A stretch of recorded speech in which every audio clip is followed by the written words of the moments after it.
Après un jeune érythréen hier à Besançon, c'est un jeune français qui s'impose aujourd'hui ici à Lons dans le Tour du Jura. Benoît Cosnefroy était présenté comme l'homme à battre au départ. Il a gagné la semaine dernière la Bretagne classique à Plouay. Eh bien, Benoît Cosnefroy a gagné aujourd'hui le Tour du Jura. Tout s'est joué dans les deux dernières bosses du parcours à quelques kilomètres de l'arrivée. Ils sont 5 à s'être représentés sur cette ligne. Et au sprint, Benoît Cosnefroy s'impose devant un Italien et devant Valentin Madouas, le coéquipier de Thibaut Pinot. Je vous propose d'écouter leur réaction juste après l'arrivée. C'est sûr, quand ça s'enchaîne comme ça, c'est parfait. C'est jamais facile de gagner des courses chez les pros. Et là, j'en ai deux en une semaine. Donc, sincèrement, c'est un rêve et j'en profite pleinement. Voilà, malheureusement, dans le sprint final, c'était très technique. Benoît était très puissant et j'ai rien pu faire pour le battre. Donc, voilà, fallait lancer et j'étais pas capable de le faire. Donc, je pense que le plus fort a gagné aujourd'hui, mais j'aurais voulu jouer un petit peu plus avec lui dans la dernière difficulté et c'est dommage. Sans eux, la course serait tout simplement impossible. Il y a plusieurs centaines de bénévoles engagés sur ce Tour du Jura. Indispensable petite main qu'ont suivi pour nous Quentin Carudel et Hugo Laridon. Le départ du Tour du Jura va être donné dans quelques instants à la sortie de Courland. Radio Tour sur le poste, haut-parleur à la main, dans une voiture qui ouvre la route, Bernard Hermorine est bénévole. C'est le responsable de la sécurité et il participe à son 15e Tour du Jura. Là, je m'assure donc que tout le dispositif est en place, que les signaleurs, voilà, comme ici, on voit, ils sont tous bien en place. Et en même temps, j'annonce le passage de la course au public et aux automobilistes. Ce matin, ils étaient près de 400 bénévoles au départ de Lons-le-Saunier.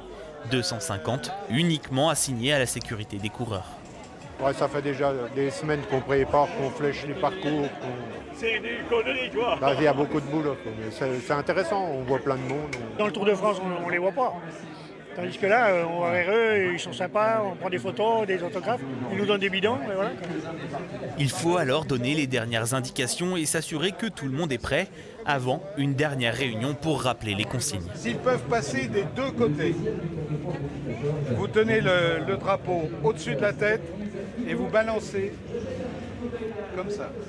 À chaque carrefour, les signaleurs sont là pour prévenir les coureurs et assurer leur sécurité. Ça va, les automobilistes sont compréhensifs, ça va oui, les gens. Attendez, je fais mon travail. Oui, ils sont très sympas, oui, il n'y a pas de souci. Bon, après, ça ne dure pas très longtemps non plus, parce qu'on peut comprendre des fois qu'il y a des gens qui veulent aller au boulot, comme à Besançon hier, c'était plus compliqué. Mais ça ne dure pas longtemps, ils comprennent, enfin, c'est compréhensif. On leur explique aussi des choses. Une fois les coureurs passés, ces bénévoles doivent repartir sur un autre croisement, plus loin sur le parcours. De la course, ils n'auront presque rien vu, et pourtant, sans eux, le spectacle n'aurait pas eu lieu. Des centaines de bénévoles et à la tête de cette organisation hors pair, Laurent Monrolin. Laurent, c'était une grande première à Besançon et à ce niveau-là au Tour du Jura. J'imagine que vous êtes très satisfait ce soir. Alors c'est sûr que la satisfaction elle est vraiment de mise. C'était vraiment un pari osé, gérer plus de 420 bénévoles durant les 2 jours. La réussite aujourd'hui à la fois sportive, populaire, c'est vraiment une grande fête du vélo qu'on a eu pendant 2 jours. Benoît Cosnefroy a remercié l'organisation. Oui, c'est sûr que voilà, c'est des garçons aussi qui savent comment ça se passe. Donc voilà, ils ont vu la qualité, la sécurité, c'est un point important chez nous.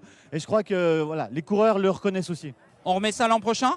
On remet ça l'an prochain, on va prendre quelques jours pour souffler et puis savourer aussi tout ça, quoi. Et puis Laurent, demain il y a le Tour du Doubs. Alors c'est pas vous qui organisez, mais j'imagine que vous serez aussi devant votre télé à regarder ce qui va se passer.